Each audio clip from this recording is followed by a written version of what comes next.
Today is my daughter's birthday, and she hasn't spoken with us for 2.5 years now. Imagine yourself as the adult child of two seemingly good parents. They provided for you, you never wanted for the necessities, and they claimed to love and care about you. I never in a million years imagined that I would have a daughter who would just cut me out of her life. I mean, I thought I was a good mom. Not perfect, but pretty good. From the outside, people might imagine your life is perfect, but your experience was one of being devalued if you expressed a boundary. She wasn't all there. It was very strange. Guilt-tripped if you expressed discomfort in a parent's actions. She doesn't care if we're alive or dead. I mean, she doesn't really know. I don't hear any, I'm really sorry, there's nothing there. We did the best we could. We poured a lot of love and resources and time and energy, and she rejected me. And manipulated into providing emotional or physical labor. Gave her the best of everything we could. Usually this period where they come back, and hopefully they will at some point, but just in case they don't, they'll have some videos to watch about who is mom and what does she worry about and what does she think about, and I don't know, maybe nobody cares. Furthermore, your actions are twisted to suit the narrative of the parent in conversations with friends, family, and sometimes even online to a larger audience. She does a lot of exotic cosplay. We have been replaced by fans. In trying to set the foundation for a healthier and more respectful relationship on both sides, you see that your mental and physical health are starting to decline, and it's time to set a harder boundary. Have you seen this? Dear parents, I need to speak my truth. All my life, I've been angry. I stand for about what I need to say. I need you to know how you're feeling my mental health. It's bad. You decide to go no contact with your parents, with a desire to put effort into healing yourself instead of trying to repair a relationship with people who don't want to see your concerns as valid. Can't make her love me. I can't make her want to talk to me. I can't make her call. I can't make her do anything. I really thought we did our best. You voluntarily orphan yourself and inadvertently open the floodgates of criticism from people who assume you are in the wrong. After all, what kind of heartless monster ghosts their own parents? Hey everybody, I just wanted to give you some warning in advance. This was my second time recording this, and I did not properly secure my lav mic. So you can hear clothing rustling and the foam on the microphone kind of squeaking as it repositions when I move around, and that's a bummer, but it is what it is, and I wasn't going to record it a third time, so I apologize. It is tolerable, but I didn't want you guys to be like, what is happening? I hope it doesn't take away from the content too much, so just wanted to give you a heads up.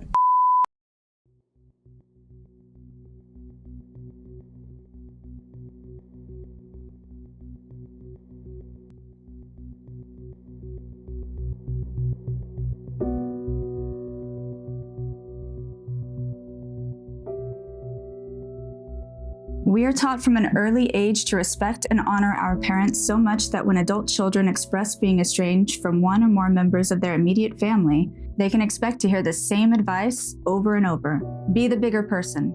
Forgive them. They won't be alive forever, and you will regret cutting contact. There seems to be no similar shame heaped onto the estranged parents. It's a really heavy topic to return to YouTube with, I am aware of that, but I was feeling really uninspired to contribute anything until I found a video from Diane of the Estranged Parents YouTube channel. My name is Diane Cohn. My husband and I are Silicon Valley escapees. We were there for 15 years. I'm a bit of a more mature YouTuber. On this channel, I've talked about living in Puerto Rico, backpacking in the Sierra Nevada, living at Lake Tahoe, building a YouTube channel. I've been doing this now for a couple of years and I absolutely love it.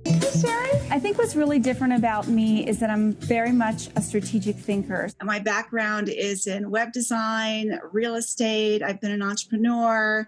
I've done a lot of digital marketing, but this is my passion. And it's been a fantastic ride so far. About her experience in coming to terms with her adult daughter's desire to go no contact with her and her husband. I thought I could get through this without crying. 27% of American adults have cut contact with a family member, lasting an average 4.5 years. I never dreamed I'd be part of that statistic. So I'm gonna be real here. The video borders on being a smear campaign directed at her daughter. The production includes literal sad violin background music, and it shows her, I don't know if she's aware of this, but she regularly smirks at the audacity of her child. So on the one hand, she's saying she's sad, but her expression paints her as contemptuous at best. All of this would be bad enough, but this creator seems to also want to make a pay-for-play community of like-minded estranged parents to coach them through the experience, which I fear will only lead to more parents facing permanent estrangement from their children instead of temporary distancing that could be reconciled with time. So as a quick aside, I have noticed people calling this woman a narcissist. It doesn't matter really if she's diagnosable. You're not going to diagnose her, so what's the point? We are all narcissistic to some degree. So I'd rather focus on specific behaviors in her video that could be a problem for her reconciliation with her daughter instead of trying to give her some armchair diagnosis. The purpose of this video isn't to send hate her way, but to urge parents who might be facing the same issues with their adult children to think of it in a different way, and maybe to change people's minds a bit on how they raise their children. Have you seen this? Dear parents, I need to speak my truth. All my life, I've been gasping about what I need to say. I need you to know how you're feeling my mental health. It's bad. I have my life ruined because of you. So in this clip, you can see she read very little of the letter's content, which kind of to me indicates how little she wants to engage with her daughter's feelings. Everything that she shows, even though it sounds very heavy, like hurting her mental health, like it's bad. She feels like she's having her life ruined by continuing contact with her parents. It's framed with this stupid graphic that makes her look like a petulant child. I also think the voiceover of the snotty sounding young woman was a deliberate choice to degrade her child while showing herself as the victim. There's absolutely no way she didn't say, I want to figure out how I can make the tone of this letter sound the way that I received it. So I'm going to give pretty much nothing on what this letter was actually about. What I'm going to do is lead everyone to believe that it came out of nowhere. She wants to be seen as both protecting her child while disparaging and even kind of doxing her. She paints her daughter as petulant and spoiled while intimating any further delving into the letter would be a violation of her privacy, which is strange considering how much information and video documentation is included in this video. This kind of angry outburst from her was so out of character, we were shocked. We just didn't know what to do. All she put was received. Not like, hey, there's a lot in this letter. I want to make sure that I'm responding properly to it. Give me a little bit of time to process what you've said and then come back to you. But I wanted to let you know that I did get it, and it does mean a lot to me to have you share this with me. Maybe I can respond in a way that will help us heal our relationship. No, just received. So shitty. The mother's disregard of her daughter's feelings betrays something she refuses to admit. She doesn't respect her child enough to reflect on the contents of her child's letter, nor does she love her in a way that would allow her to drop her ego and consider ways in which she may have harmed the parent-child relationship. Now, don't get me wrong, I do believe Diane loves her daughter, but love comes in all shapes, and her love doesn't include room for her parenting to be viewed as unhealthy. So, happy birthday, Haley. I wish you all the best in what you're doing. I admire that you're following your dreams and you're doing what you believe is right. And I hope you are loved and surrounded by people who truly love you, not for some persona that you may be online, but for who you truly are as a person. I do think she loves her daughter. I don't think that she is capable of loving her daughter as a person who is not a part of her. And that is, that's damaging to both of them.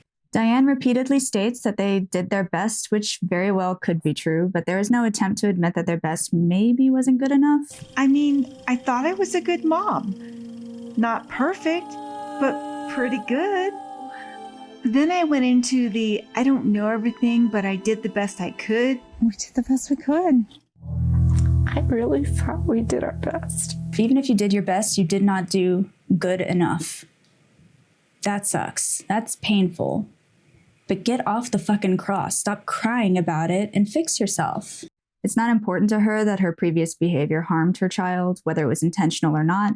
She wants her child to comply with the narrative of the parents and will act in a vindictive and punitive manner if that expectation isn't met.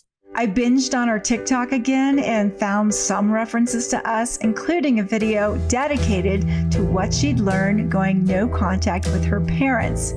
I sat down with Ted and we watched together. Her daughter said that she was given love with strings attached.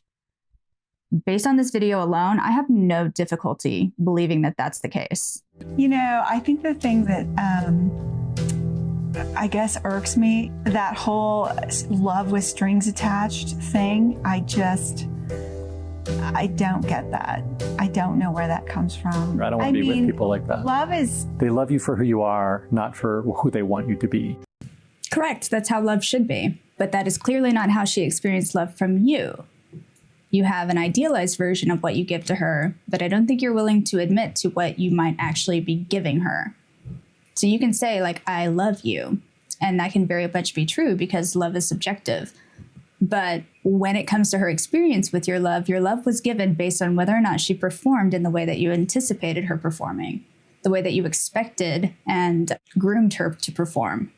And I'm not saying grooming like the typical grooming. I'm saying grooming like, you know, you might groom somebody to fawn when you're angry. You might groom somebody to always look out for your emotional well-interest, even though they're children. These are ways that you prime a child to feel like you only give love when there are strings attached because they weren't allowed to really be themselves. And the way that you describe her TikTok, the way that you describe her letter, the way that you describe a lot of things about her really show that you don't have much respect for her when she's not doing exactly what you want her to do. And I find it difficult to believe that this example of absolutely humiliating her daughter as a punishment is a new development. 90% of the letter was about politics and how we couldn't be in her life if we supported that guy. She says 90% of it was about politics, which I highly doubt. But even if some of it was about politics, if she's LGBTQ or she is engaged in other like social activist realms, then I can see where that would be enough for her to feel unsafe with her parents if they are leaning far right. Honestly, I was in denial at this point because I thought this was more a thing between her and my husband, Ted, because I'm not that political at all. So I thought we could still have a relationship. So one day I responded positively to one of her Facebook posts, like normal, thinking that the letter was just some one-off thing that would blow over. But she unfriended me and followed up with a text that said something like, "You don't get to stay in my life. I'm keeping this number for family emergencies only. Don't contact me." So she didn't respond to the content of her letter at all, and she thought it would just blow over. Her daughter said that she felt like her life was being ruined. Oh, it'll just go away. Don't worry about it. If I just pretend it didn't happen, then she'll see the light and we'll go back to normal. What kind of fucking sense does that make? Around this time, we discovered her TikTok, which I have to confess was strange and difficult to digest because she does a lot of exotic cosplay. And I couldn't help myself. I binge watched a bunch of them. Did you see the look on her face? I don't know what exotic cosplay means. Like maybe that means like she's dressing as anime characters, which would be like more bras and short skirts and things of that nature, but the way that her face looked, she just really doesn't have any respect for her child and her child's interest. And I couldn't help myself. I binge watched a bunch of them, then combed through all the comments looking for any mention of us. Why do you need to be mentioned in your adult daughter's cosplay comments? For what? Ma'am, you have got to get it together. I was pretty annoyed at being relegated to the status of random internet viewer. You deserve to be the spotlight in your daughter's exotic cosplay TikToks. Like, what exactly are you trying to get? It seems like you just want a lot of attention from this poor girl who has asked you to leave her alone. I texted her happy birthday and told her that I loved her, which was my only attempt at contact that entire year. Silence. So of course I had to peek at TikTok. I read all her birthday comments and she seemed to have a lot of fans sending her presents. We have been replaced by fans. Look at that face. She is so irritated. Why? Because your daughter has people who admire her? Because she has people who love her? We could all be so lucky as to have our kids have people around that love them or that admire them or that, think about them. How could you possibly have that look on your face when thinking about all the people who love your daughter, who admire her, who look up to her, who at least follow her and wish her happy birthday because you guys aren't able to? I will say that if my daughter stopped talking to me, even though I know it's not great, I would probably be very tempted to stalk her to be able to see her face. But it's not a good move, man. You're making yourself crazy. And you're looking for more things to have issues with. While she goes out of her way to imply her daughter's fake, only interested in fans and bratty, she obviously was a deeply caring and considerate person, despite the faults that Diane harps on. Mother's Day 2021 also passed in silence for the very first time. And I also want to point out that she keeps saying for the very first time. Her birthday, for the very first time, she didn't hear from her. Mother's Day, for the very first time, she didn't hear from her. So that means that this girl has always been kind and considerate. And that should make her think, well, if this is the first time she's ever said anything like this, or the first time she's ever laid a hard boundary like this, the first time she's ever cut us off, the first time she's ever not called me on my birthday or on Mother's Day or on Christmas, this is a really big deal. Diane says that her daughter was always kind. She was the person that remembered family birthdays and events, and she could be relied on to show up. Despite going no contact when her father was ill, she still called to help boost his spirits. But even this was met with derision about how she behaved on the phone, like an automaton, without considering that she hadn't at that point received any accountability, just the response received. In November, my husband and I caught the super nasty Delta version of COVID. It was truly awful for me, but way, way worse for Ted. We're talking hospitals, paramedics. It got so bad, I texted her. I told her that she should call Daddy-O because he had COVID and he wasn't doing well at all. He was really struggling and it was scary. She did call, which was a miracle. But apparently she was almost like an automaton, dead inside. I don't know, kind of like a robot. She did call, which was a miracle. She said, this number is for emergencies only. That constitutes an emergency. And she clearly has shown up in other cases of emergencies, like Ted's father's funeral. So why is it that that's a miracle? Like, you're shocked that she showed up in that way to call her father when he was seemingly very ill. You keep wanting to present her as a person who is intolerant, as a person who doesn't care about family, as a person who is entitled and spoiled, really interested in having fans. She clearly is the person that always remembered birthdays, always called on holidays, was very considerate as far as things that she needed to do to keep those family ties together. So why are you shocked? And to talk about how she was like an automaton, she probably is very confused about how she feels in this moment because she wants to be your daughter. Nobody orphans themselves for no reason. It's not a comfortable thing for anybody to go through, to say, I want family, but my family hurts me, so I can't have family. Every person wants somebody to belong to. So yeah, I bet she was like an automaton. I bet she was robotic. She doesn't know what to do. Can you imagine how confusing that is? The fact that you can't put yourself in her head for a second to think, oh, we've really hurt her. She doesn't want anything to do with us, but she's scared for Ted. She's so worried that she actually called, even though she doesn't want to talk to either of us. Like, how can you not understand how challenging that is for her? And this is obviously just speculation, but I would imagine based on how the parents speak about her, the daughter didn't feel supported in differentiating herself from the family unit in terms of needs, interests, and emotional response.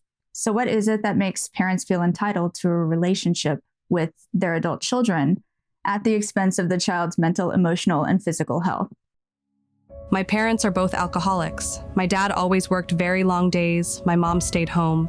My uncle, husband of my dad's younger sister, and my mom had an affair for 20 out of 25 years of my parents' marriage. To make it easier to sneak around, she practically poured whiskey down my dad's throat to keep him drunk. When my mom was home, she would drink and be nasty. I was constantly called a whore and a fat ass. If I responded cross in any way, she'd dive into me, pulling hair, slapping, and name-calling. My sister and I found out about the affair, and I had to tell my dad about it. It was gut-wrenching. After he filed for divorce, she came home during the day when everyone but my younger brother was gone and stripped the house, even taking mine and my siblings' bedding. My dad's health went way down after all of that. He had suicidal thoughts and seizures and went several years going through the disability process. I honestly don't even know how he's still alive.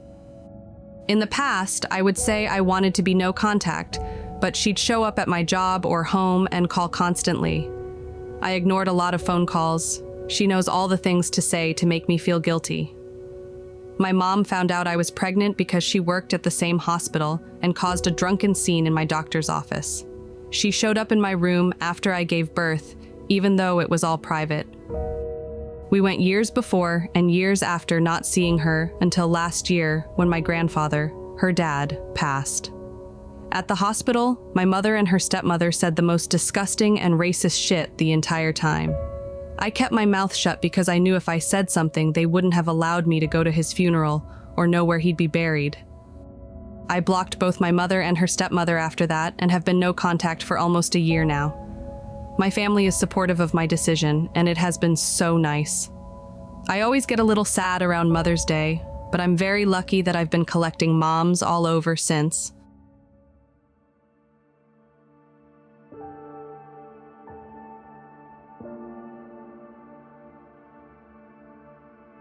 For most of history, children were largely consigned to the status of parental property, or chattel, primarily the father's chattel. Absolute parental control of the child, unfettered by the state, was in part a reflection of the agrarian society and the family itself as a work unit. Even where a child became orphaned or was so severely mistreated by parents or guardians that courts sentenced the abusers to prison, the child would often be indentured into the service of a new parent master.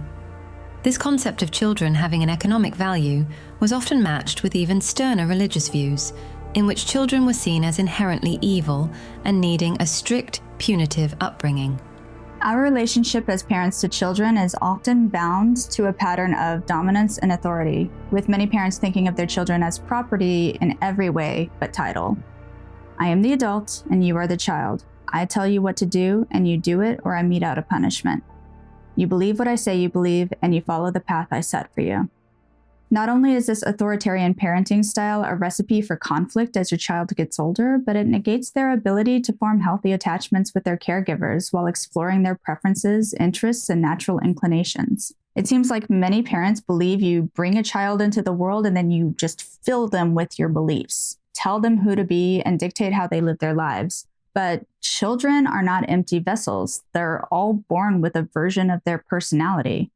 Your child may be easygoing or fussy as infants, quick to make friends, or slow to warm up, naturally focused or easily distractible. A large part of our personality is based on genetics, but relationships, experiences, education, and societal pressures help mold what's already there. When a parent chooses to dominate and control their child, whether through physical punishment or psychological manipulation, everyone suffers. The child suffers because they're at odds with their parent from day one and aren't supported in developing themselves as individuals, while learning to be cooperative in relationships. The parent suffers because they are working in a manner that is at odds with true intimacy in a healthy relationship and long-term familial care. Instead of mutual respect, cooperation, empathy, and affection, these parents rely on coercion, punishment, and obligation to get the child to comply. When nuclear families are destroyed and government steps in to pick up the slack, a chain of events begins in society that eventually leads to adult children feeling free to delete family from their lives with zero sense of obligation to the people who raised them. I mean, for real. Be so for real right now. Children are not brought into the world for a future obligation. You should earn that honor and that loyalty. That's your job as a parent. Earn it. Because government and their friends and their found family will take care of them. And so the social contract is broken. The social contract was never there to begin with. Nuclear families were not a thing until very recently, and it is not a normal way for us to raise our children. And there is a reason that parents are so burnt out, and it's because of bullshit like this. The idea of a nuclear family that you only have two people that raise a kid and then all those other people are just extraneous, like they see grandma sometimes on the weekend. That is not how we were meant to raise children. That's not normal. The fact that people are so burnt out and so just overwhelmed with having to raise children in this kind of environment is not about entitlement, and it's not about estrangement. It's about the fact that this is not the way that we were ever supposed to do this. In many ways, these domineering parents hint at what estranged children already know to be true. They don't want love. They want submission. Obedience was the primary virtue to develop in children. Disobedience often carried significant fines. Even older children were subject to such rules.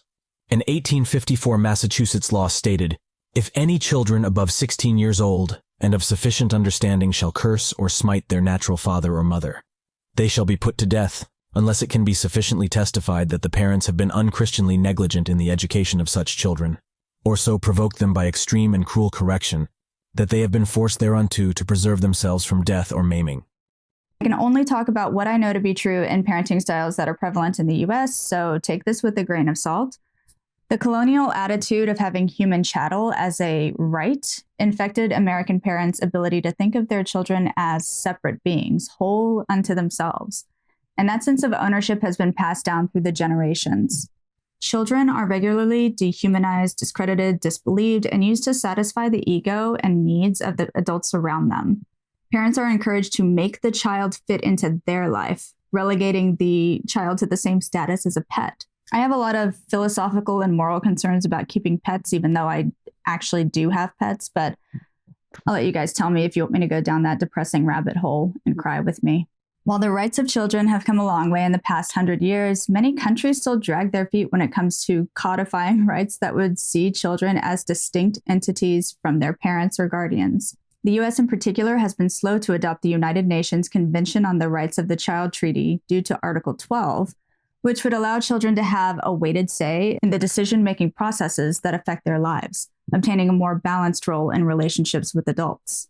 If codified, this would mandate courts everywhere allow a child to express their views freely, with those views being given more weight based on their age or level of maturity.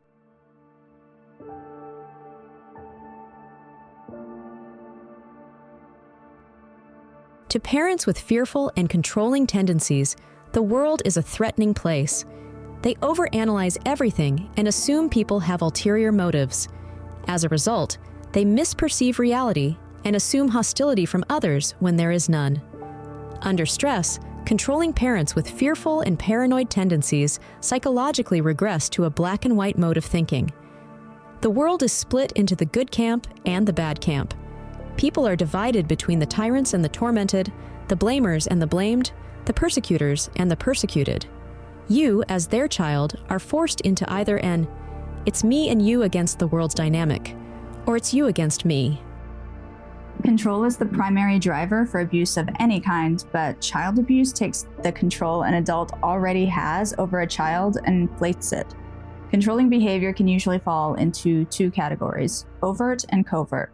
Overt hits all the marks of what people usually imagine when they think of abuse, which is hitting, threatening, confining, yelling, invasion of privacy. But covert is more subtle. It's the guilt tripping, it's the shaming, the parent playing the victim, coercion, reversing the parent and child roles, the expectation of being subordinate to the parent and other adults around them, stonewalling, and the silent treatment.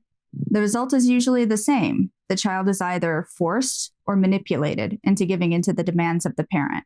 This is for parents who didn't verbally or physically abuse their children or stand by as another family member did. There were some of you who had heartbreaking stories to share of your estrangement and why, and it's completely understandable why you would walk away from that situation.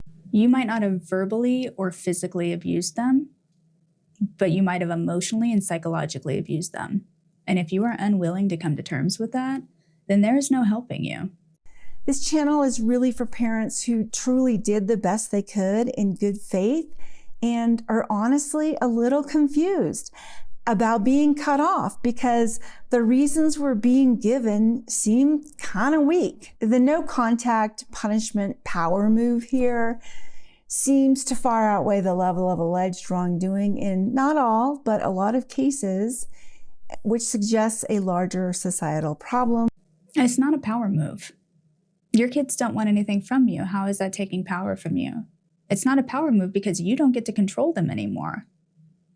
That's the only thing that you got taken away from you is control. Many of the stories from estranged parents said things like, I know what abuse is. I lived it and I still didn't cut my parents off. I don't know why my child did that to me when she had a much better childhood than I did. Covert abuse is not less damaging than overt. They're two sides of the same coin. Parents that exhibit covert abuse are normal people, and they can appear outwardly confident, happy, and even be successful in life and career. But they harbor immense shame under a thick layer of denial. Any disturbance to their facade leads to reactionary defenses, which can include hostility, threats, passive aggression, and even cold discard. They require constant praise, unwavering loyalty, and complete submission. And any choices they actually allow you to make usually come at a cost later, as they typically engage in transactional relationships, not just monetarily. My narcissism diagnosis. I would like to thank all of the legions of armchair, I'm sure, fully qualified therapists who can watch a highly curated 16-minute video and come to that conclusion. The fact that your video was so highly curated and you still came off like that says a lot. And like I said, we are all to some degree narcissistic. It's part of how we keep ourselves alive.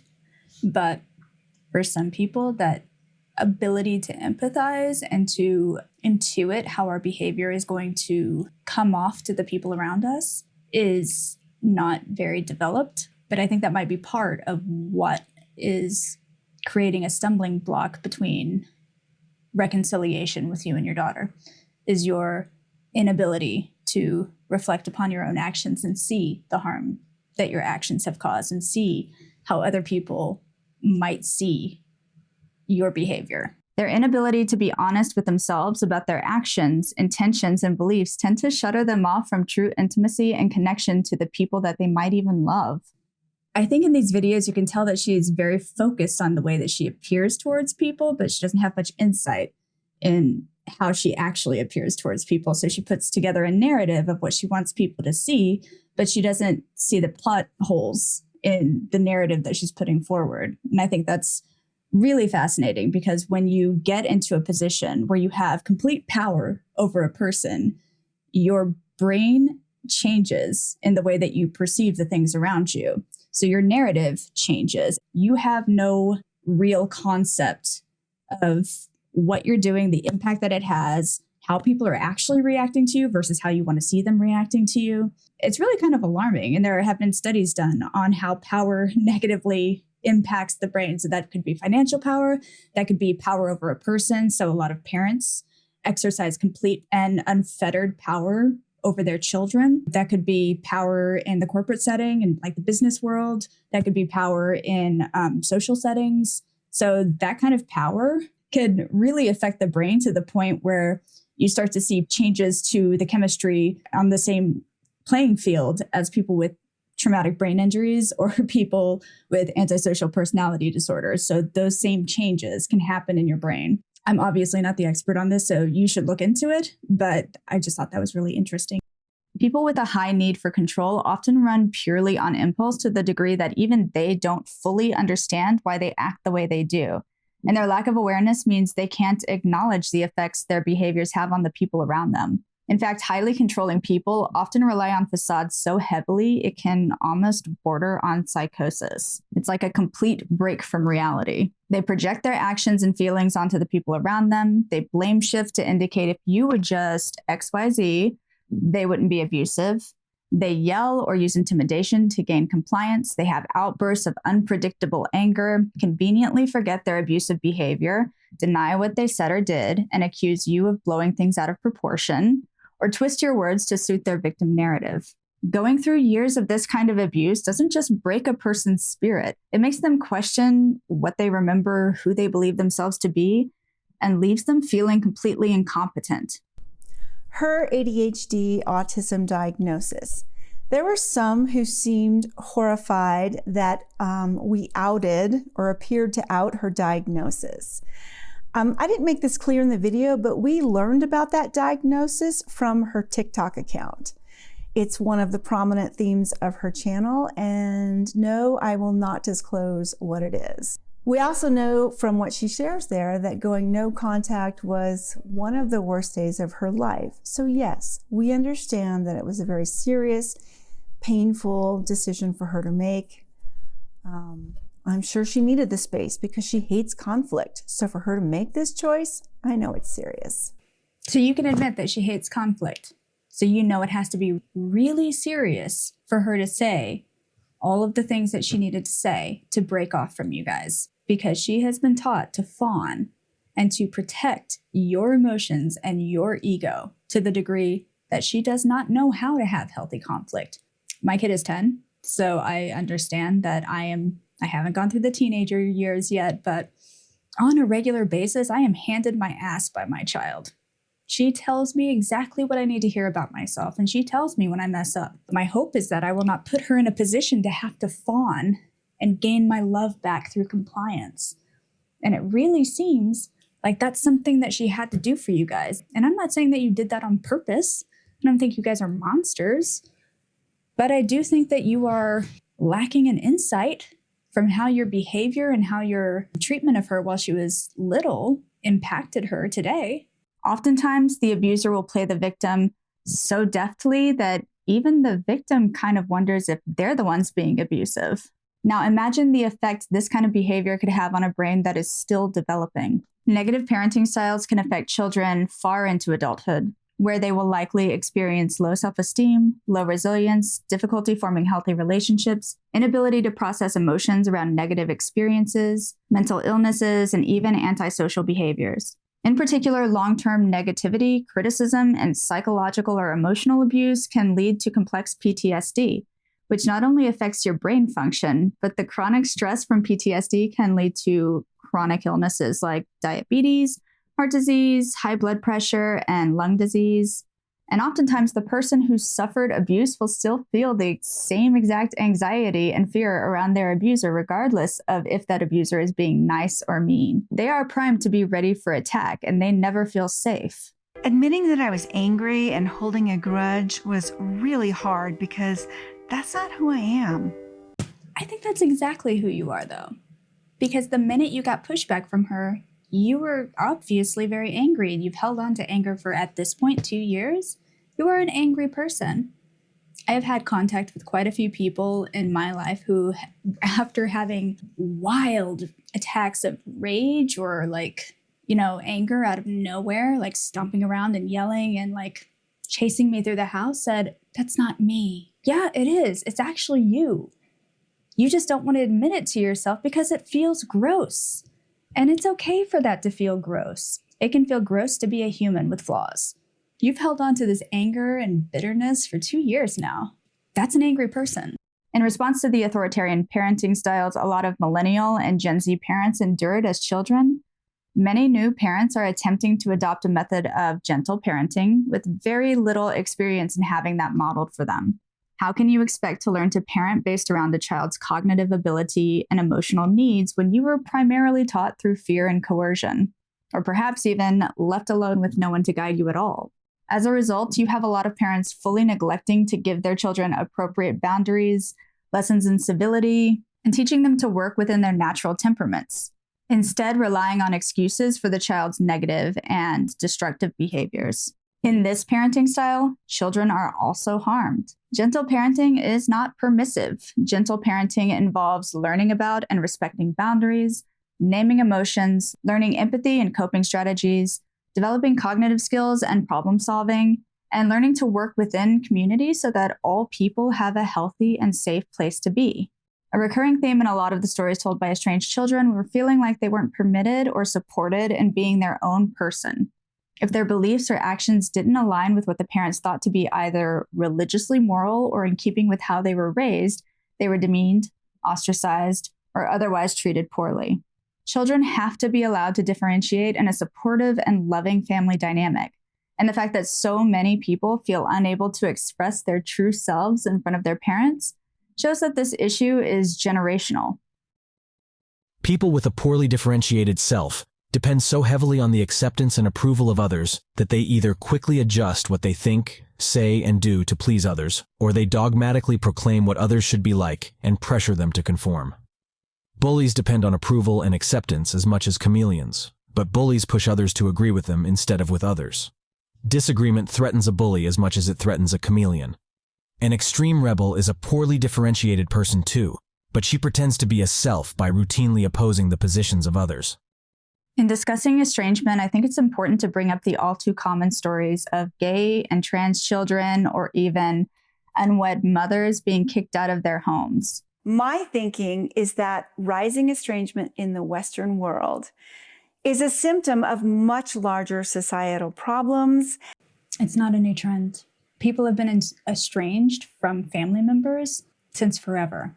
People go missing and then they find them years and years later living a different life because they just didn't want to be around their family anymore. People find out their kid is gay or their kid is trans and they say, "No, you got to go."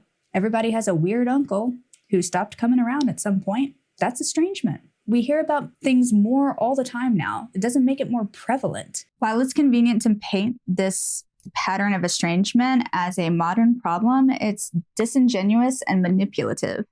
Controlling parents typically have the idea of the family home as something you earn through compliance, and a common theme for a lot of parents is as soon as they're 18 or out of high school or not in school, they are out.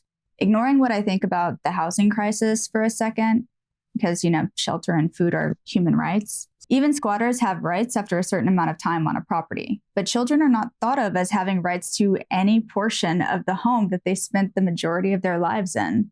Don't get me wrong, I'm not talking about a free ride. I think all members of the household should contribute to the health and safety of the home, including children, in an age-appropriate way, like picking up their toys, helping the parents clean common areas, assisting in errands in the effort to eventually learn how to do thethings by themselves as adults. But the idea that you no longer have a place to be because you are technically an adult is ethically fucked, to be honest. Furthermore, people raised in controlling households typically don't have practice advocating for themselves. They aren't compassionately taught how to approach the basic tasks of being an adult in the world, so something as simple as doing laundry or paying a bill can lead to a trauma response in the brain, and they haven't been treated as though they have a right to information even. When controlled children become adults, they have to grow up again, and they still don't have any support. But even with abusive parents, all children are hardwired as social mammals to look to their caregivers for love, support, and protection, including adult children. So why are so many people cutting off contact with their parents? My relationship with my mother was always strained. Growing up, her parenting methods sometimes seemed archaic, sometimes possessive, and sometimes totally absent. As the oldest, I was expected to be an extra parent. Dad wasn't in the picture. There was little reward in pretending not to be a child myself and caring for two often defiant siblings. It was simply my duty as the oldest. As I grew older and started seeking a fulfilling life outside the home, dating, college, etc., her possessiveness struggled to hold on to me. This, combined with her "because I'm the mama" way of demanding blind obedience, often led to some ridiculous shouting matches. Things seemed to ease up over time. I got married and moved away. I even surprised myself by letting go of all the anger I had toward her. It was shortly after moving again that it got really bad. My then spouse and I were barely here a few months when she called and said she had booked flights and a hotel to visit me in the coming months without checking in with me. Don't you know the date she chose just happened to fall on our wedding anniversary and a festival my spouse was set to perform at? I let her have it then, angrily asking her what she was thinking doing such a thing. She initially responded with suspect tears and a feeble, "I thought you'd be glad to see me." When that didn't make me back down, she started retching up a host of nonsensical accusations. I eventually asked her if she was ever going to show me any respect. She responded with a cynical, "Oh, I feel sorry for you." I asked for respect and got mockery. I realized then she would never see me as an adult allowed to live life as I saw fit, wherein she wasn't the center of my universe. I told her, "I don't want to see you," and hung up. For a time, it hung over me that I might have been a bad son. What did the rest of the family think?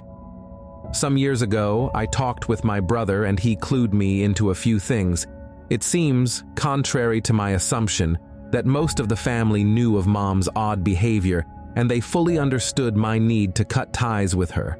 That was a big relief. Now and again, I think of calling her and trying to mend things. Then I remember every foolish argument and I think better of it.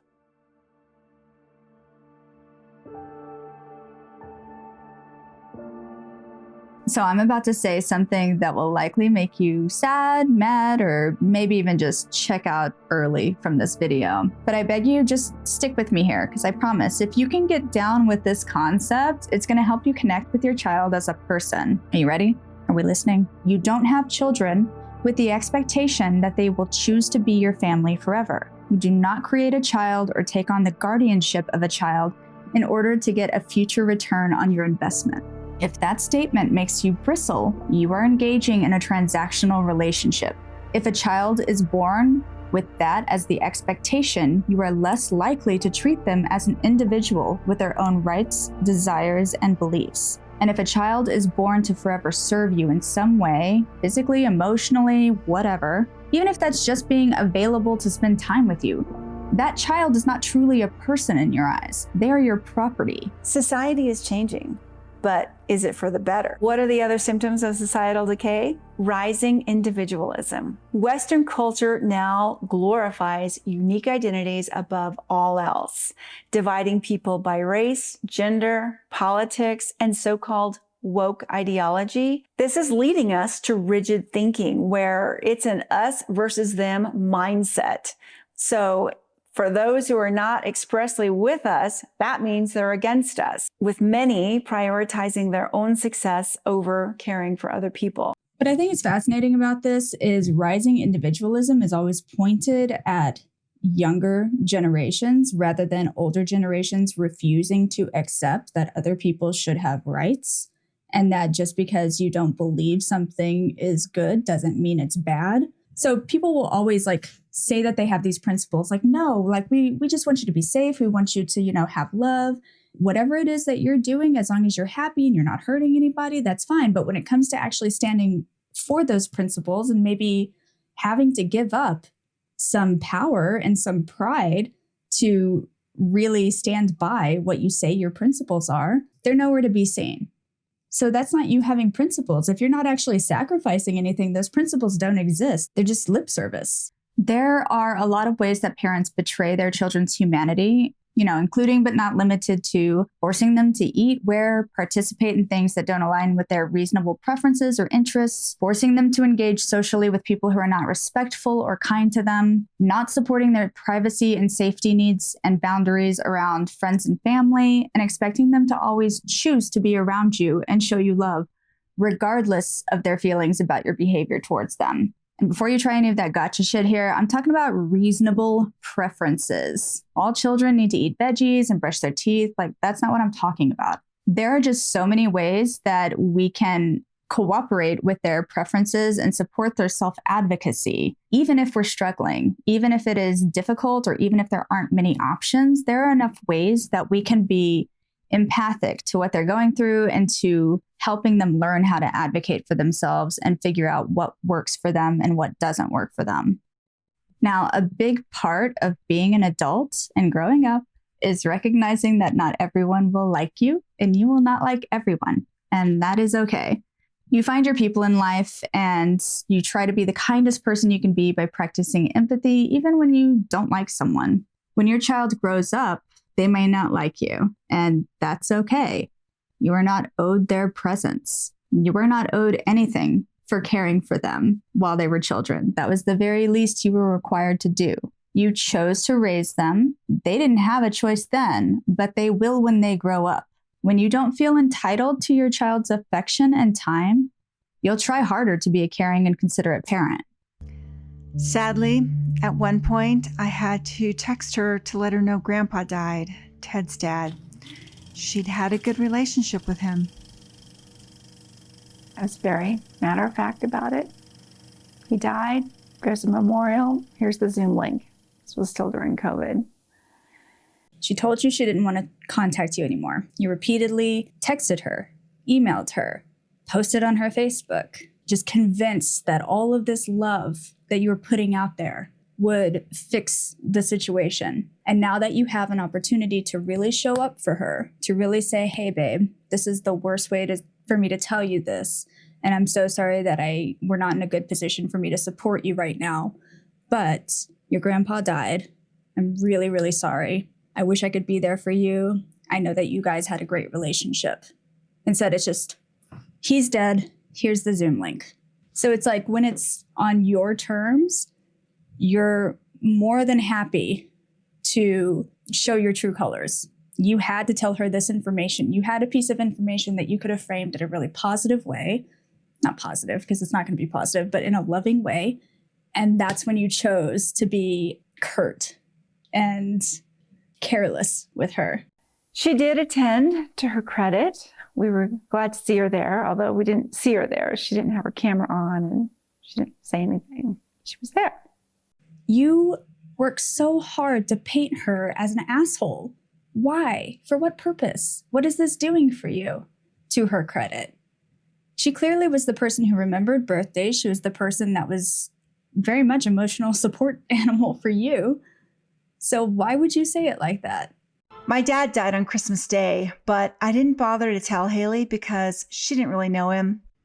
He was a sweet guy, but kind of an odd duck living in his own world. But he was my dad, and it was really hard to watch him die. Earlier in the video, she said she remembered everyone's birthday, even her dad's. You never know what kind of relationship two people have. That relationship could have been special to her, even if she didn't get to see him very often. And you didn't bother to tell her that he died because it was hard for you. Man, that is disturbing. Furthermore, around the ages of 20 to 30, there's a natural period of detachment that's completely developmentally normal. Your adult child now has to figure out what it means to be an adult outside of your influence. They have to have room to grow as an individual and figure out where they want their parents to fit into their lives now that those parents technically aren't needed anymore. You may even want to ask them how often they feel comfortable with you checking in on them. And you definitely want to make sure that you ask if they're open to advice or help and really listen to them if they say no. Don't force them to accept unsolicited advice and just assume that what works for you is what is best for them. Basically, and this is tough, but behave as though they are any other adult in your life. It's not your job to raise them anymore. It's your job to emotionally support them while they walk through life. If you give them this room to breathe now, they will know that you see them as an adult and you respect their autonomy, and that you're available if they need you, and you will respect their boundaries and privacy otherwise. And if you had a strong relationship before, they'll come back around when they figure themselves out. Common reasons given by the estranged adult children were emotional, physical, or sexual abuse in childhood by the parent, toxic behaviors such as disrespect or hurtfulness, feeling unsupported, and clashes in values. Parents are more likely to blame the estrangement on their divorce, their child's spouse, or what they perceive as their child's entitlement. It's not unusual to become defensive when confronted with the idea that you may have made a mistake. It's hardwired into our brain to avoid anything unsafe, including situations in which we might lose social status, community, or even just a sense of self. We are a social species that only fairly recently could actually survive independent of tribes and community. It is hardwired that losing community will result in death, which is super dramatic, but that's just how our little brain works. It's so cute. If you don't love me, I'll die. The problem is not that immediate defensiveness, but the overall lack of desire to acknowledge the issues these adult children bring to their parents even after the cool down period. By now, I had moved from shock and shame into feeling this kind of low-level anger, definitely resentment, and betrayal. So now at this point, you've had months to wrap your head around this and to figure out what about you is contributing to it. But instead, you lean into the anger and the betrayal. That's fine if your first thought is to be defensive. I totally get that. That's most people's first thought.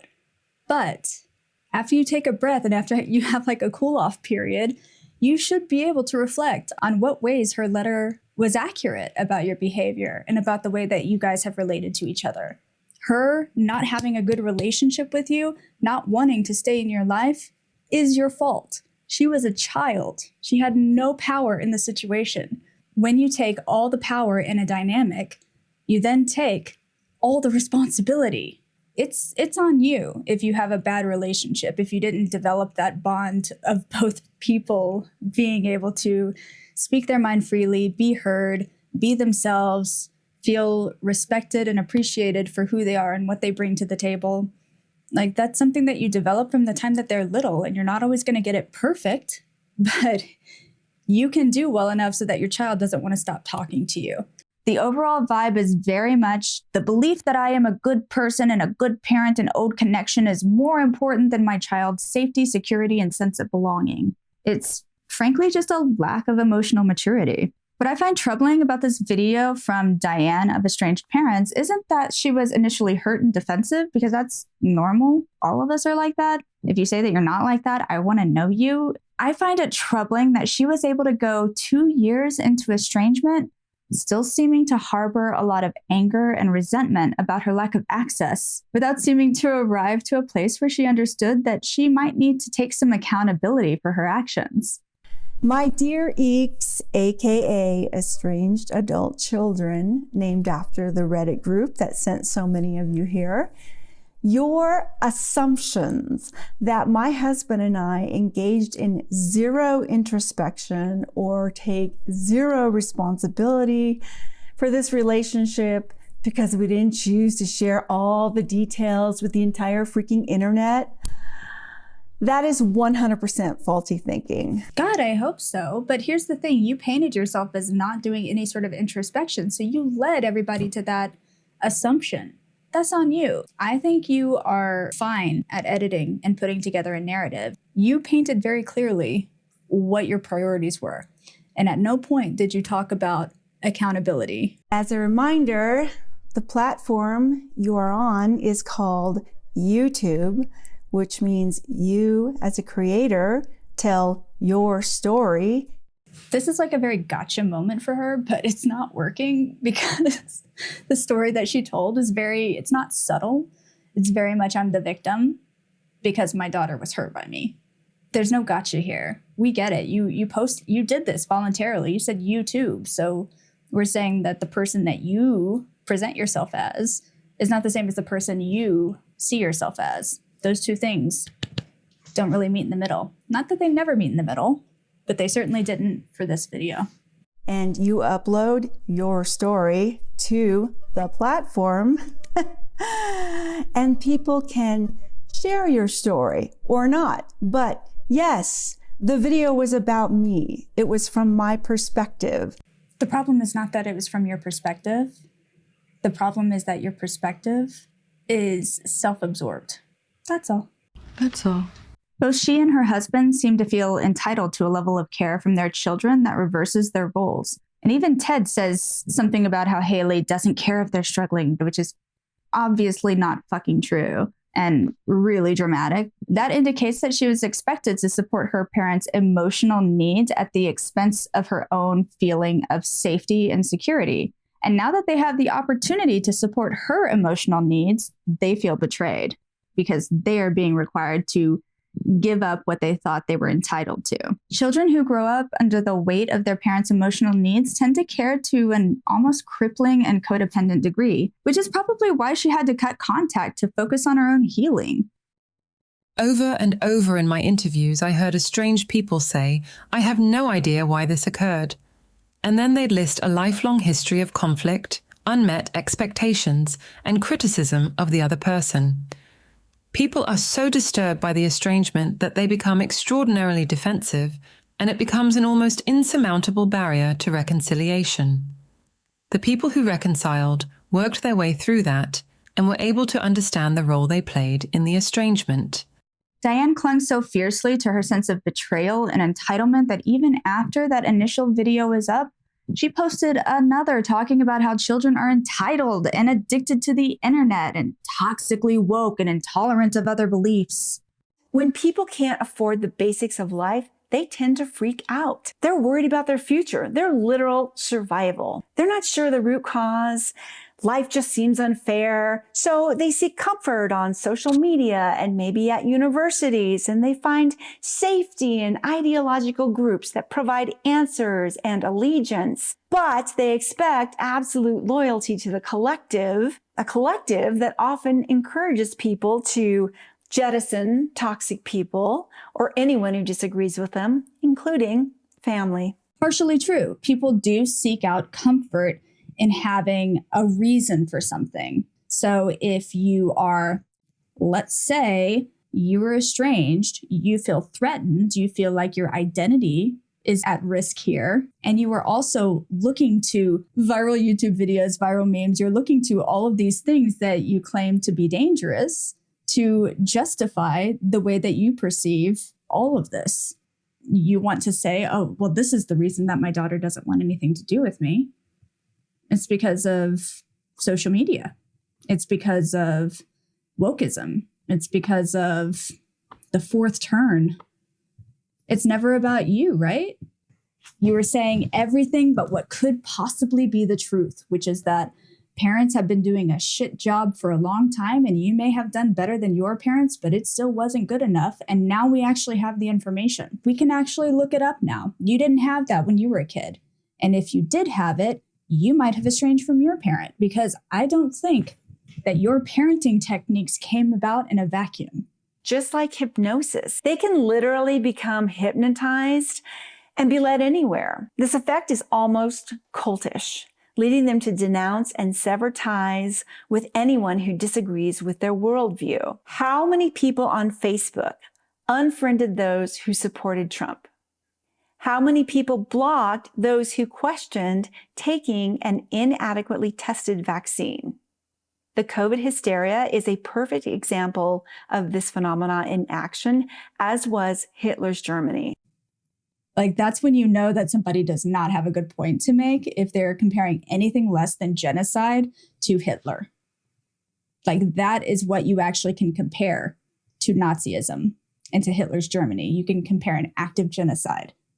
I'm just going to let you assume what I'm talking about. You cannot compare a vaccine to Nazi Germany. That's fucking ridiculous. And how all these kids wanted to have fans instead of family. The corruption of money, government, and public institutions, along with our addiction to social media for likes, loves, and validation. Diane, Miss Ma'am, you are addicted to social media, likes, love, and adulation. And I'm not saying I'm any better, because I'm clearly on this platform with you.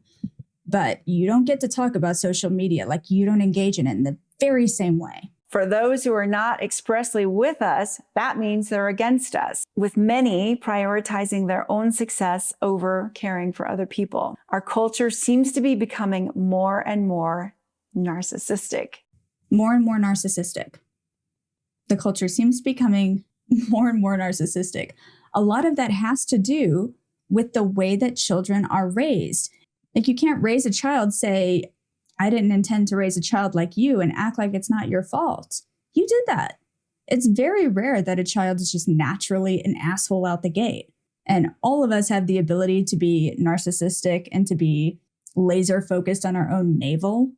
But if you are unwilling to see that you are the very definition of what you're describing, then nothing is ever going to get better for you.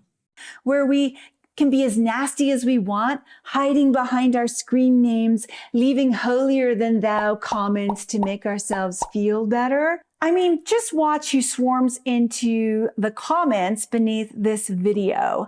Look, she keeps putting young women in the position of being the commenter that is against her, that is leaving hateful comments, looking snotty. It's very clear who this video is directed at. It's very clear what you think of young women. And that is sad, man. Because as far as I know, you have at least 2 young women that you gave birth to. And this is what you put online. This paints a very clear picture. They're going to beat everyone else into submission with their labels and judgments and proclamations based on watching half a video, according to my analytics. They didn't need to watch the whole thing. I didn't need to watch the whole thing. I watched it 3 times and I came out with the same opinion every single time. And I tried very hard to be positive about things and to try to see it from other people's perspective, because I don't want to be unfair, right? That's why I gave you a lot of comments on like your ability to try new things, your ability to be brave and independent. Like, those are all things that I see in you. What I don't see is the ability to be wrong. You want to be acceptably wrong. You want to say, I know I made some mistakes, without getting into the weight of the mistakes. You want to be wrong to a degree so that people see you as genuine. You are not wrong to a degree that you are genuine. And that's the difference. One of the consistent talking points in Diane's video is that her daughter is an exotic cosplayer, and her insistence that her daughter's family were replaced by fans. She repeatedly intimates in both passive-aggressive and overt ways that her daughter is fake and looking for social media fame. I read all her birthday comments, and she seemed to have a lot of fans sending her presents. We have been replaced by fans. We also learned that she's been diagnosed with ADHD and high-functioning autism, which was news to us. You know, maybe that explains some of her behavior. And I hope you are loved and surrounded by people who truly love you, not for some persona that you may be online, but for who you truly are as a person. What I find fascinating about this in particular is Diane herself has been trying to build social media following for many years with 3 separate YouTube channels and at least 1 blog under her belt. It seems as though there is a bit of competitive hostility towards what she perceives as her daughter's succeeding, where maybe Diane doesn't feel as confident.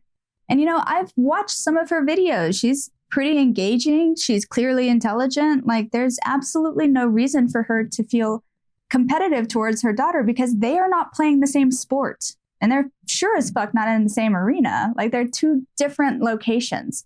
What's good on TikTok does not work on YouTube. What's good on YouTube does not work on TikTok. There's no competition there. She has had some modest success in YouTube, so I hope she doesn't continue to behave as though her daughter is a threat to her ego.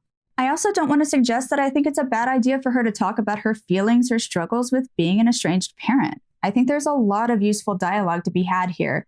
And even Ted has taken the lead in doing some interviews with other parents that are enlightening in some ways and admittedly pretty fucking infuriating in others, but they're still worth poking through to kind of get an idea of some of the struggles of being an estranged parent, or even maybe figuring out the mistakes others made if you were at the beginning of your estrangement.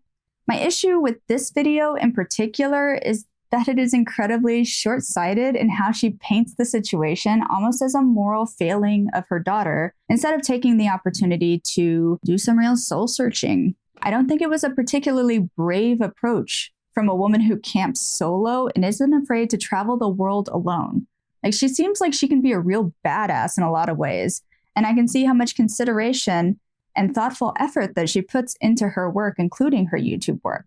And I just really wish that that effort would have been put into diving into herself and kind of unpacking some of her shit, because we all have shit. So I admittedly find hypocrisy in Diane's soapboxing about social media, but I can acknowledge that there is an amount of division between generations that can seemingly be exacerbated by social media use. And that's on both sides. That's not just the younger generations. I don't think social media addiction is a specific problem, but a symptom of a larger set of issues having absolutely nothing to do with internet use. Declining work ethic and the rise of the isms, socialism, communism, Marxism, authoritarianism. All of these give more power to government to coddle, control, and manage citizen lives, which leads to apathy and entitlement. This might work for the younger generation because given the crap economic environment that they've graduated into with a ton of debt and few jobs,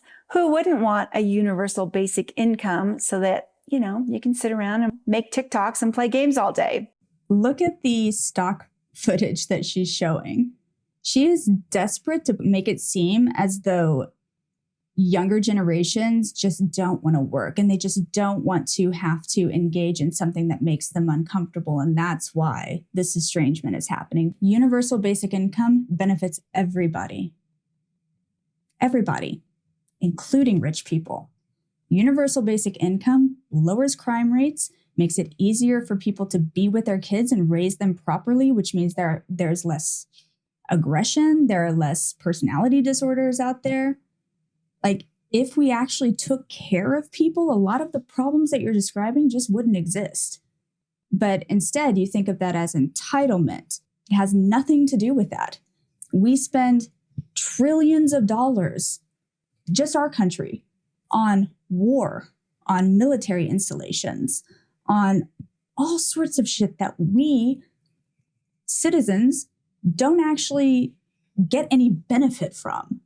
So when you talk about a corrupt system, yeah, our system is very corrupt, but it's not creating entitled people. It's creating people who are unwilling to continue to participate in a system that does not benefit them. And the fact that you can't see that and you want to turn it around and make it about entitlement and then link that to your estrangement is just insane. Families split by divorce or those laboring as single parents in a difficult economy may face a greater challenge delivering childhood experiences required for society to continue in a cohesive fashion. And yet you are talking about universal basic income as though that's a bad thing, while also admitting that people do not have what they need to raise children in a healthy way. Capitalism has privatized a lot of our social services, making it prohibitively expensive to travel without a car, to congregate at third places, or even to have the time to relax, because we are always focused on making enough money to survive while bills get bigger and bigger and groceries get more expensive and CEOs are making just record profits. Make it make sense. Can you tell that I'm upset and stressed? Internet addiction is just an easy way for humans to zone out from their anxious and lonely lives. The system coincidentally makes hustle culture more of a necessity than a social trend now. We have to constantly think about the next paycheck in order to survive, and that doesn't leave a lot of time to spend with friends and family. Here are the concessions that I will make. Media literacy is shockingly poor. People do fall for propaganda really, really easily, and that can create more division in an already fraught family dynamic. Where I think the argument fails is woke culture nonsense. Because yeah, there will always be bad actors in every movement, but what you are seeing here is not about woke culture and canceling and blah, blah, blah, and easily cutting people out because they have fans. This is about people having immediate access to information about the behaviors that other people exhibit and being able to say, why does my mom guilt trip me all the time? And seeing, oh yeah, lots of people say that's an abuse tactic. So now they can label the action that they feel really uncomfortable with, and they have a reason for why it makes them feel uncomfortable. Furthermore, a difference in political or religious values that negates your adult child's human rights is absolutely grounds for estrangement, and it's weird that I have to specify that. If the beliefs that you hold so dear make your child feel unsafe to be themselves around you, they are under zero obligation to practice tolerance of those beliefs. They do not have to accept that you have your own opinions about whether or not they can get married or whether or not they are allowed to be themselves in the world. It's weird that I have to say it out loud.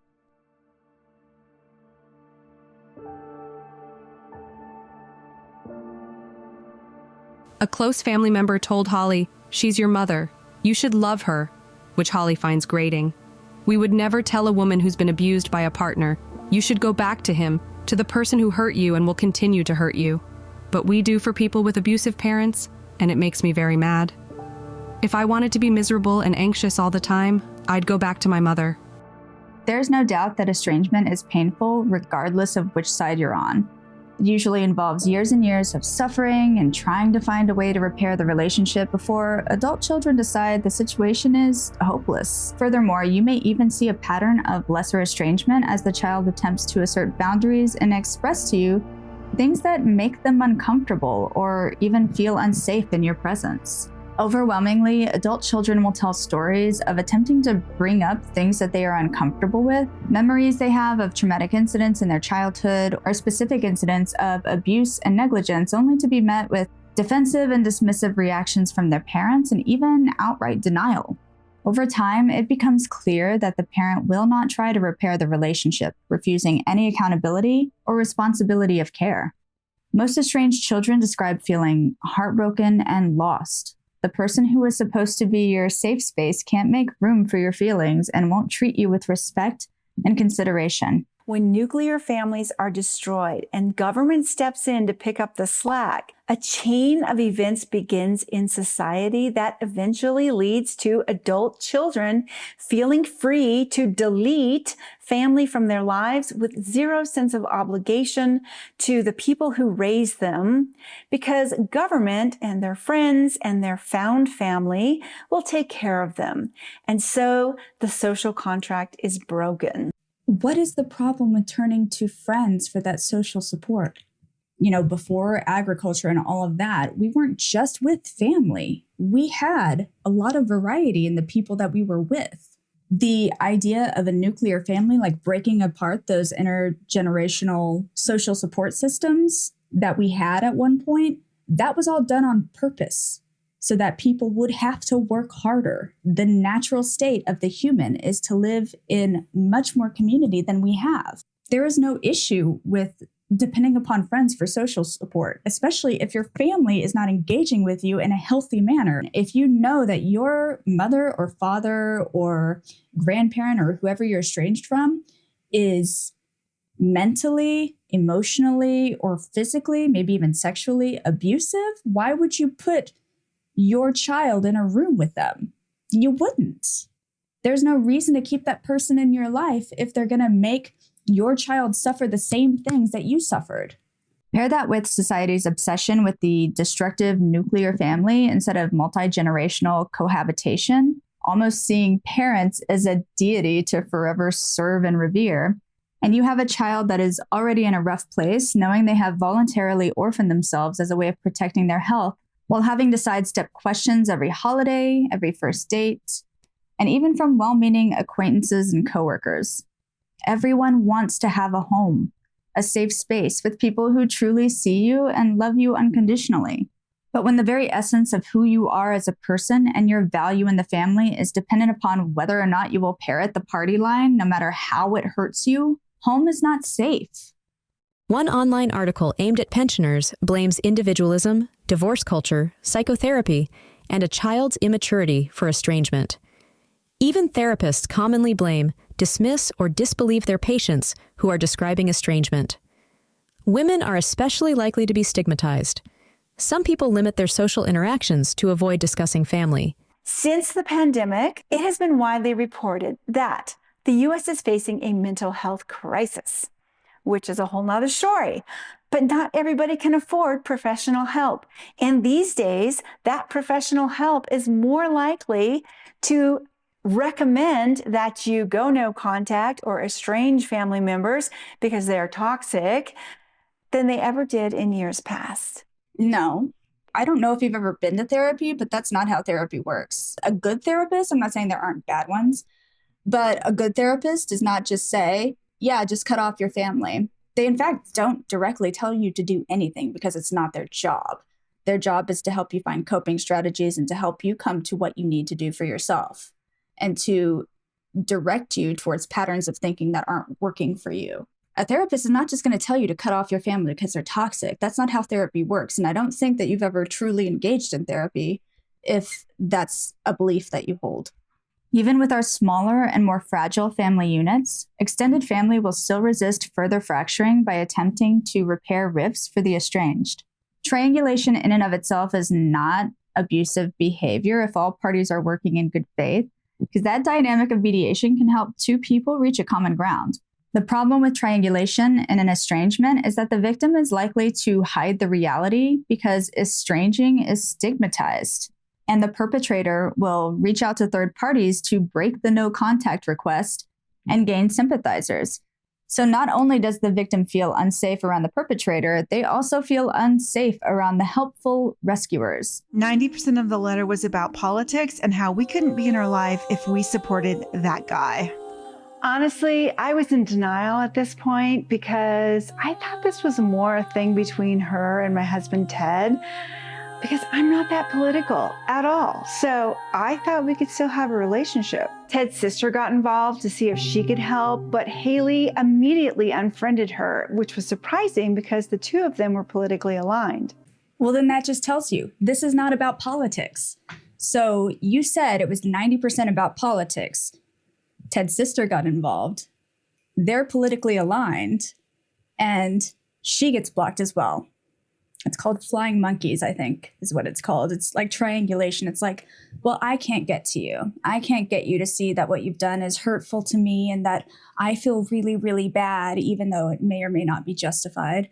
So what I'm going to do is get somebody else to talk to you about it because I'm the victim here and somebody needs to take up for me.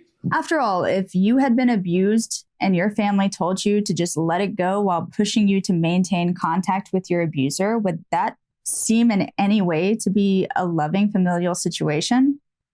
I do have sympathy for parents that have been estranged. The feeling of being ostracized, even temporarily, can linger and cause activations in the same area of the brain that registers physical pain. So it's not an easy thing to experience, and I don't take it lightly.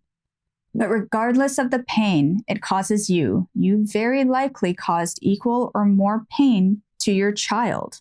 If you are an adult with an adult's ability to regulate yourself, to think about your actions and contextualize your situation, you should be able to understand that repeated boundary violations, lack of emotional support, and attempting to force your will on a child while they are still developing is far more damaging than the pain that you are experiencing upon recognizing your child does not feel safe to continue a relationship with you. My father sold drugs my entire life and was often on them. Basic care wasn't always guaranteed, and he put me in very unsafe situations. I was left alone a lot in cars late at night. He has narcissistic tendencies, manipulation, emotional and verbal abuse. I began cutting ties at 15 and then went no contact when I was around 25. It's been a slow process to get where I'm at with it now. Lots of grief, anger, falling back into old patterns and texting him. I didn't always have support from his side in cutting ties with or standing up to him. But then I think his cracks started showing more. He started treating others more like he always treated me, and his crazy wasn't hiding as well, so they started creating boundaries of their own. Suddenly, I wasn't the villain. Part of me understood he was their baby brother, and he had been through so much as a child, it would send anyone into a fucked up state of mind. He was just a kid, but so was I. I had to choose me and stop protecting him and his feelings. Then I found even more peace after having my own kids. It occurred to me he had been grieving extreme loss most of his life, losing his mother at the age of 25, then a few months later, losing his first son and the loss of his own childhood, and that's when the anger fell away. I still grieve him. I feel like I've been grieving him for years. There are still moments, even a few days ago, that sometimes I just want to call my daddy and cry to him when I need advice or help with things. So it's an ongoing process, but I think once you can experience the grief without anger, it's easier to deal with.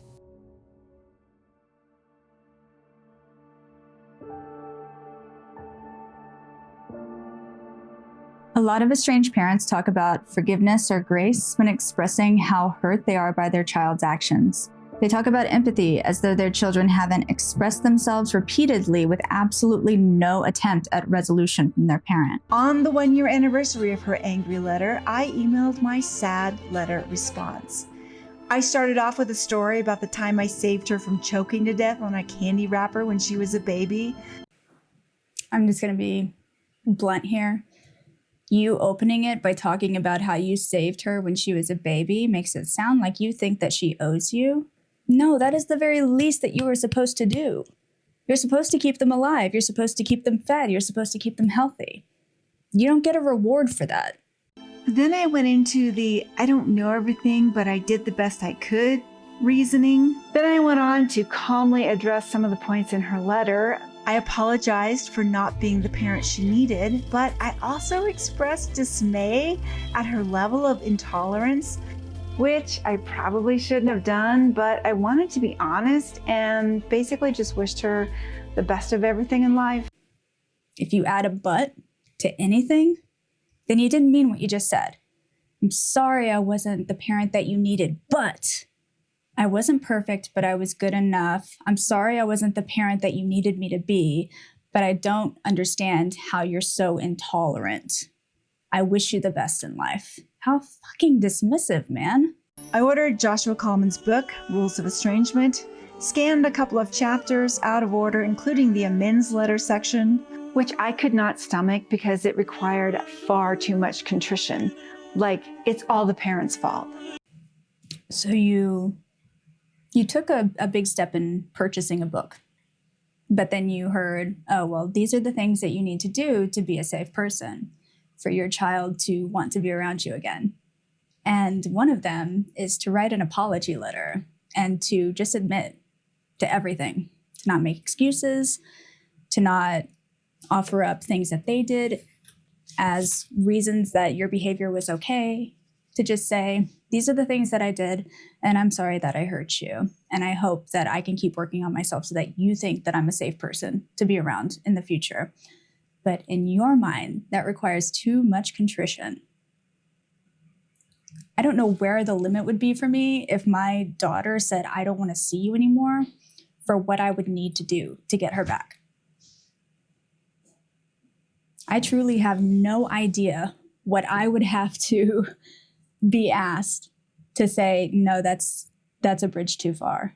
I would do pretty much anything. Go to therapy. Write the apology letter. Admit to everything. Start over.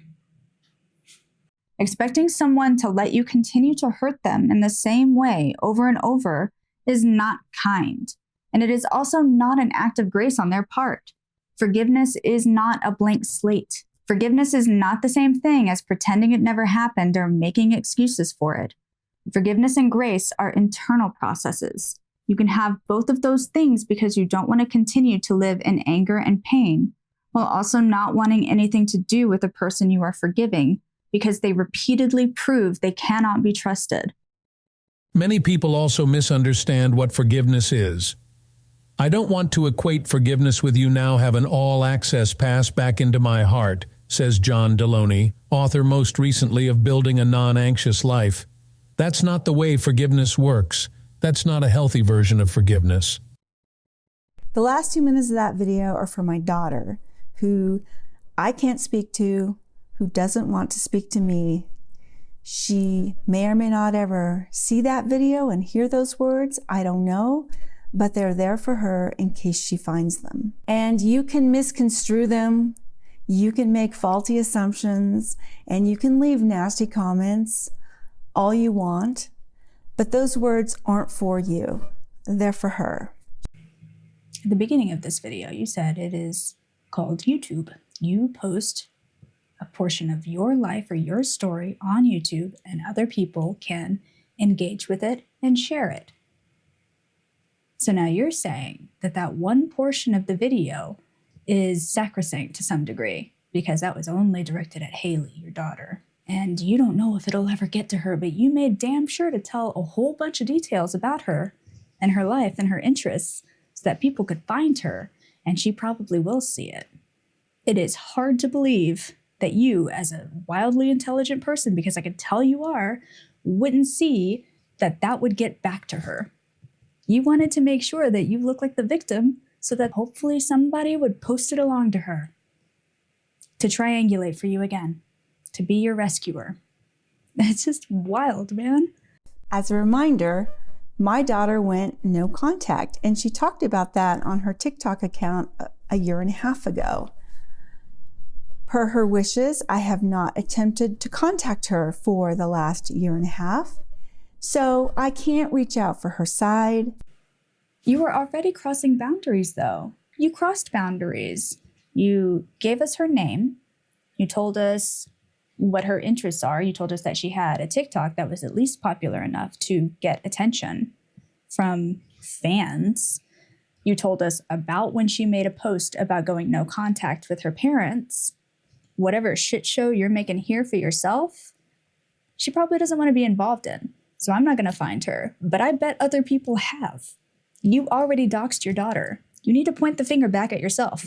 You put this out and you made yourself look like an asshole. Which means I don't know what she's thinking because I'm not a mind reader. Lucky for you, you don't have to be a mind reader because she told you everything that she was thinking in her letter that you refused to engage with in good faith. While some experts say there's almost always a path back, especially if all parties go to therapy together, others say there comes a point where the relationship cannot be salvaged.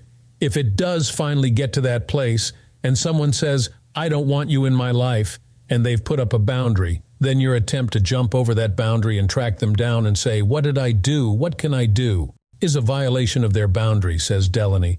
They've told you what they want out of this relationship, and it's not you right now. The border between that and stalking starts to get very narrow.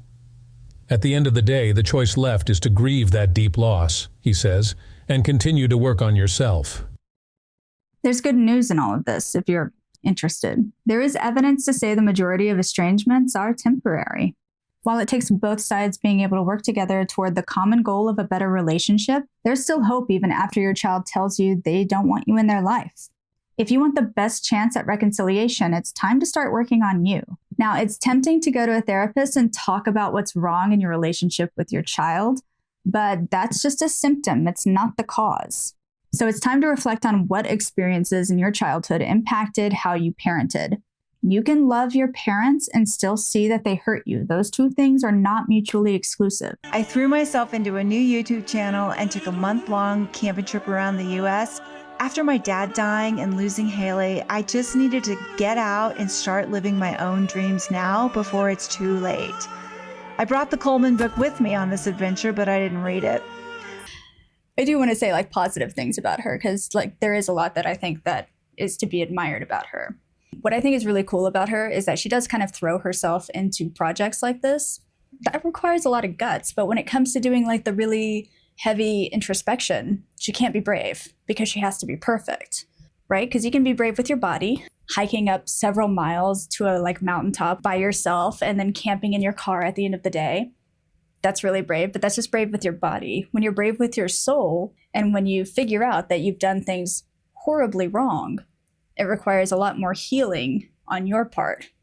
And if you have this shell up that says, I have to only be acceptable levels of flawed, otherwise I can't handle how I'm going to think about myself, the process of really looking at the things that you've done can be overwhelming and debilitating. I think that she could pretty easily get through this estrangement by working on herself, but she's choosing not to.